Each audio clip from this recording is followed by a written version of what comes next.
गरम बदल ला गया।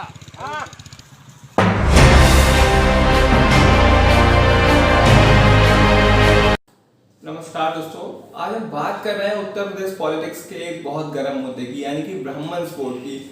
अभी क्या है, जो पार्टी सत्ता में नहीं है वो ब्राह्मण वोट पाने के लिए स्टैचू बनवाने को तैयार है परशुराम जी का, और इस पर बहुत ज्यादा पॉलिटिक्स कर रहे हैं। ऐसी पार्टियां जो कभी हाथी घोड़े बनवाया करती थी या और मूर्तियां बनवाया करती थी, आज वो परशुराम जी की मूर्ति बनवाने की बात कर रही है। जी हाँ, हम बात कर रहे हैं समाजवादी पार्टी की और दीदी की। दीदी भी अब कह रही हैं कि हाँ, हमारी सरकार अगर आती है तो हम परशुराम जी के स्टैचूज बनवाएंगे। ये वही दीदी हैं जो कभी कहा करती थी कि तिलक तराजू और तलवार इनके मारो जूता चार, मतलब जो कहा करती थी कि ब्राह्मणों को जूता मारना चाहिए, ऐसा। अब बात करते हैं कि ऐसा क्यों हो रहा है, ब्राह्मण वोट पर जो राजनीति है वो क्यों गर्मा रही है। वीडियो बहुत ज्यादा अच्छा होने वाला है आज का, और बात करेंगे कि ब्राह्मण्स के लिए राइट डिसीजन क्या होगा। तो चलिए वीडियो को शुरू करते हैं और बने रहिए वीडियो के लास्ट तक।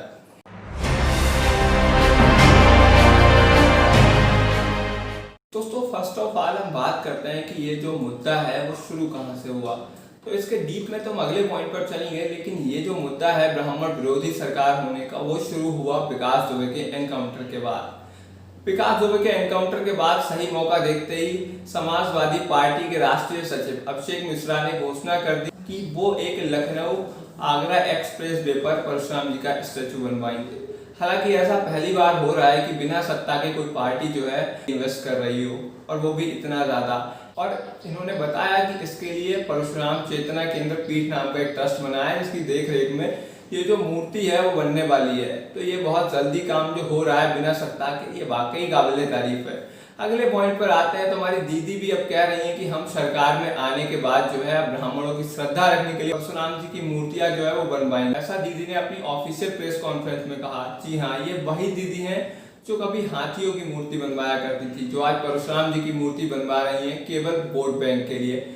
ब्राह्मण वोट इसलिए भी बहुत ज्यादा मैटर करता है क्योंकि उत्तर प्रदेश के अंदर अप्रोक्सीमेटली 11 से 12% ब्राह्मण वोट है, जो बहुत ज्यादा मैटर करता है किसी भी पार्टी को जीतने के लिए। चलिए अब हम अगले पॉइंट पर बढ़ते हैं कि ब्राह्मण जो है वो इस सरकार से अभी नाराज क्यों है, और इस सरकार को एंटी ब्राह्मण सरकार क्यों कहा जा रहा है।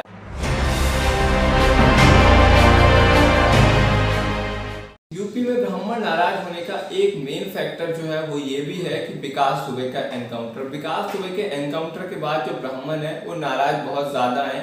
क्यों? क्योंकि विकास दुबे का जो एनकाउंटर है वो इलीगल तरीके से कहीं ना कहीं किया गया है। अगर हम इस फैक्टर को देखें तो देखिए, ये जो विकास दुबे का एनकाउंटर है वो लॉ एंड ऑर्डर पर एक ब्लैक स्पॉट रहेगा हमेशा, और इसकी जांच में भी ये कंफर्म है कि जांच जो रहेगी इसकी वो हमेशा शासन के पक्ष में ही रहेगी।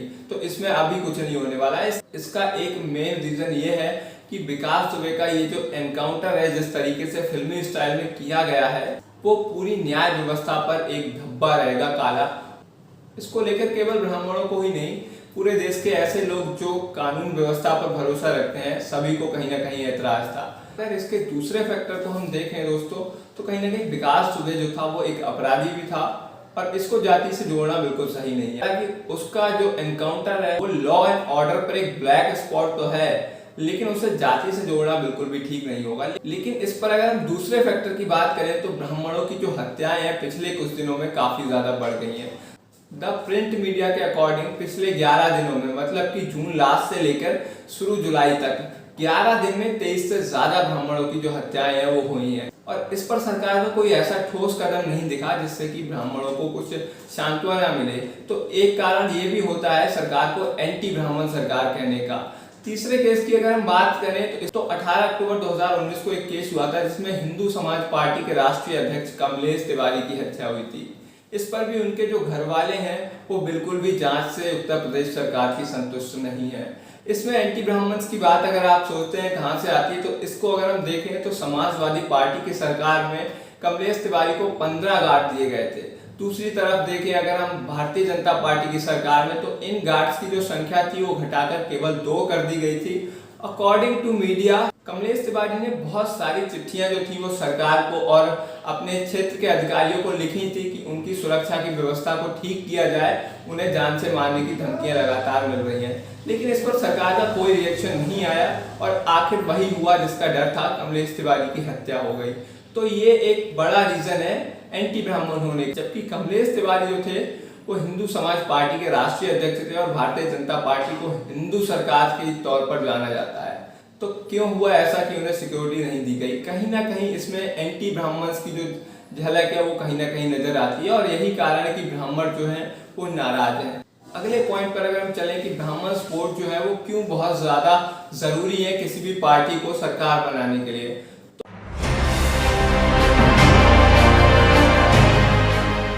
तो फर्स्ट ऑफ ऑल अगर हम बात करें तो 2017 में हुए इलेक्शंस में ब्राह्मणों ने खुलकर भारतीय जनता पार्टी को सपोर्ट किया था। लेकिन अगर हम बात करें तो अप्रोक्सीमेटली 11 से 12% जो यूपी के ब्राह्मण्स हैं वो बहुत ज़्यादा इन्फ्लुएंस करते हैं वोट को, मतलब कि बहुत ज़्यादा ब्राह्मण्स वोट जो है वो अपने साथ और भी वोट काटते हैं और कहीं ना कहीं बहुत बड़ा रोल रहता है ब्राह्मण्स का यूपी में सरकार बनाने में।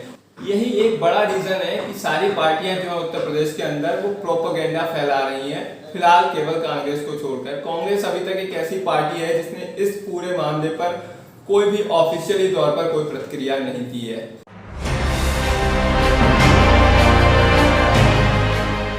फाइनली अगर इस पर बात करें कि ब्राह्मण्स के लिए राइट डिसीजन क्या होगा, तो उस पर मैं आपसे बस इतना ही कहना चाहूँगा कि हम ऐसी पार्टी को वोट करेंगे जहां पर हम पूरी सुरक्षा महसूस कर सकें।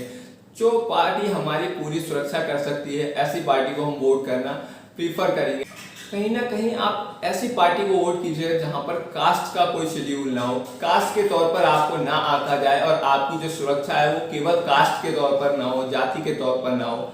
कहीं ना कहीं जाति से ऊपर उठकर आपको ऐसी पार्टी को वोट करना पड़ेगा जो केवल विकास की और सुरक्षा की बात करती है। तो मेरा सजेशन रहेगा कि आप ऐसी किसी पार्टी को वोट ना करें जो आपकी पूरी तरीके से सुरक्षा भी नहीं कर पाती है, यानी कि 11 दिन में 23 लोगों की हत्याएं हो जाती हैं, वो भी काफी ज्यादा जघन्य तरीके से। तो ये कहीं ना कहीं बहुत गलत रहता है और आपको यही सजेशन रहेगा कि सोच समझकर किसी अच्छी पार्टी को वोट कीजिए। और ऐसी वीडियो देखने के लिए आप हमारे चैनल को सब्सक्राइब कीजिए, दबाइए बेल आइकन, और इस वीडियो को इतना ज़्यादा प्यार देने के लिए आपका बहुत बहुत धन्यवाद।